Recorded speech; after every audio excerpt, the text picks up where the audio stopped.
Iran और Israel के युद्ध में अब अमेरिका ने निर्णायक और बड़ा कदम उठाते हुए ईरानी परमाणु ठिकानों को निशाना बनाया है। आज 3 न्यूक्लियर साइट को तबाह करने का दावा कर अमेरिका ने जंग का रुख मोड़ दिया। और वैसे रूस, चीन और पाकिस्तान ने हमले की निंदा की है, तो वहीं सऊदी अरब समेत कई देशों ने इसे सही नहीं ठहरा रहे हैं। लेकिन पश्चिमी दुनिया अमेरिका के साथ खड़ी है। इजराइल ने भी कहा है कि ट्रंप ने जो कहा वो करके दिखाया। लेकिन क्या अमेरिका ने अब 2 देशों की जंग को तीसरे वर्ल्ड वॉर की ओर घुमा दिया है, जैसा 80 साल पहले हुआ था? क्या वही समय 2025 में आ चुका है? अब निगाहें यूएन सिक्योरिटी काउंसिल की मीटिंग पर भी टिकी हैं, जो रात 12:30 बजे होने वाली है।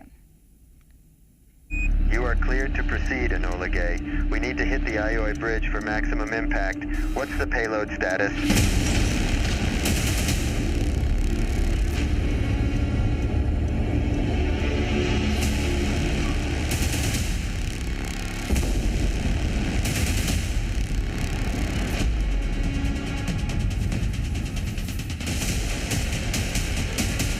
In the Iranian regime, Fordow, Natanz and Esfahan। August 1945 America के 2 परमाणु हमले।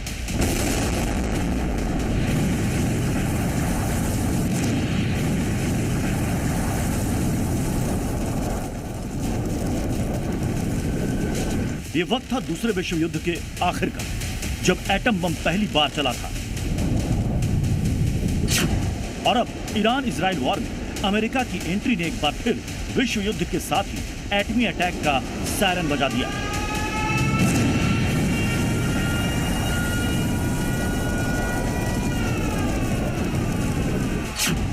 ईरान के परमाणु ठिकानों पर अमेरिकी प्रहार। 80 साल बाद क्या फिर होगा world war?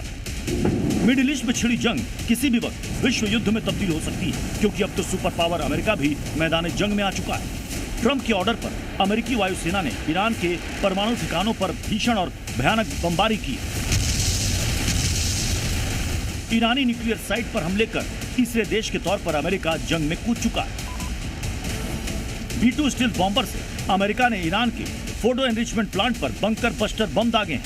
Natanz atomic facility centre पर GBU-57 बम और मिसाइल अटैक किए। इस्फहान परमाणु टेक्नोलॉजी सेंटर पर टॉम हॉक क्रूज मिसाइलों से हमला किया है। Everybody heard those names for years as they built this horribly destructive enterprise. Our objective was the destruction of Iran's nuclear enrichment capacity and a stop to the nuclear threat. America ने वो काम किया है जो Israel भी चाहता था, लेकिन ट्रंप ने 2 हफ्ते का टाइम लेकर फैसला करने की बात की थी। मगर 2 दिन में ही ट्रंप ने ऑर्डर दिया और ईरान में तबाही मचा दी।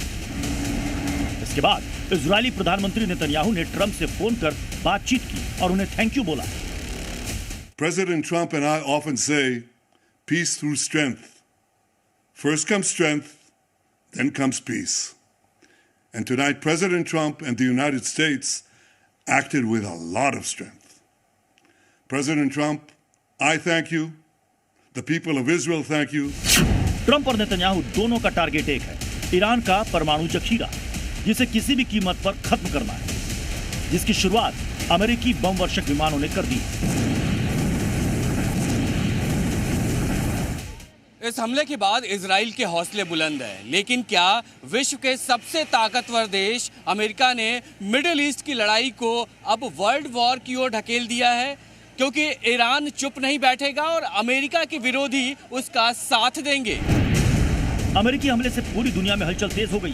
किस देश का क्या रुख है ये बताएं, उससे पहले ईरान का रिएक्शन जान लीजिए।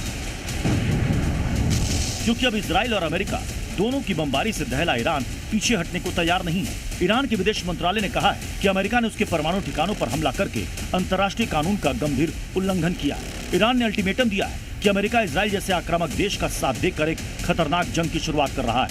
ईरान ने साफ कहा कि वो अपने देश की सुरक्षा और हितों की रक्षा के लिए पूरी ताकत से जवाब देगा। ये तस्वीरें भड़के ईरान के हमलों की गवाह है। अमेरिका के हमलों के बाद ईरान ने इजराइल पर 40 बैलिस्टिक मिसाइल। ईरान ने कुछ इस तरह मिसाइलों की बौछार की, जिससे तेल अवीव के कई इलाकों में इमारतें तबाह हो गई। ईरान की फिलहाल हिम्मत नहीं कि वो अमेरिका पर अटैक कर सके, इसीलिए ईरान ने इजराइल पर अग्रेसिवली अटैक किया, जिसके बाद इजराइल ने मिसाइलों को आसमान में ही मार गिराया, लेकिन कुछ मिसाइलें तेल हवीव के रिहायशी इलाके में आकर गिर गई। संयुक्त राष्ट्र के ज्यादातर देश एक्शन मोड में आ गए। संयुक्त राष्ट्र के महासचिव एंटोनियो गुटेरेस ने कहा है कि संघर्ष तेजी से नियंत्रण से बाहर हो सकता है, जिसके विनाशकारी परिणाम हो सकते हैं। चीन के सरकारी मीडिया ने चेताया है कि क्या अमेरिका ईरान में वही गलती दोहरा रहा है जो उसने इराक में की थी। ब्रिटेन में हमलों को सही ठहराते हुए अब ईरान को बातचीत की मेज पर आगे आना चाहिए। न्यूजीलैंड के विदेश मंत्री ने इसे खतरा बताकर बोला है कि अब तक का सबसे गंभीर संकट है। ऑस्ट्रेलिया ने ईरानी न्यूक्लियर प्रोग्राम को खतरा बताते हुए अमेरिकी राष्ट्रपति का समर्थन किया है। ओमान ने अमेरिका के ईरान पर हमलों की निंदा कर बातचीत से समाधान निकालने की हिदायत दी है। यमन के हुती विद्रोहियों ने धमकी दी है कि लाल सागर में सभी अमेरिकी जहाजों और युद्धपोतों पर हमला करने के लिए तैयार है, क्योंकि मिडिल ईस्ट में अमेरिका के 9 सैन्य ठिकाने हैं और उसके 2 वॉरशिप इस वक्त ईरान के आसपास मंडरा रहे हैं। मतलब अमेरिका पर हमला हुआ तो फिर जंग भड़कना तय है।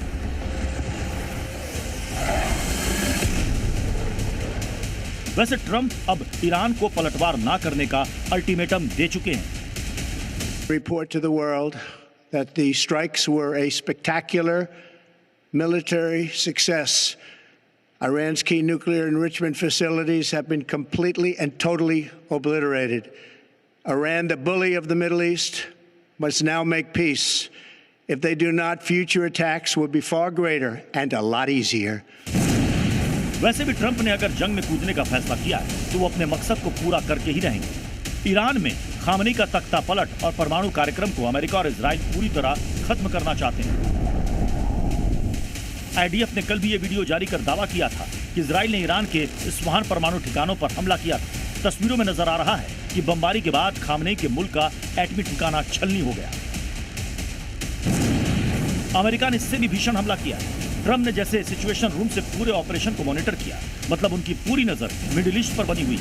हालात बिगड़ने पर जंगी तैयारी तो पहले ही की जा चुकी है। ईरान के परमाणु ठिकानों पर अमेरिका ने बताकर बारूद बरसाया है कि अब ईरान को हिमाकत करेगा। अगर उसके 7 बड़े देश खड़े होते हैं तो फिर त्रिकोणीय युद्ध समझिए विश्व युद्ध की दहलीज पर खड़ा है। ब्यूरो रिपोर्ट, जी मीडिया।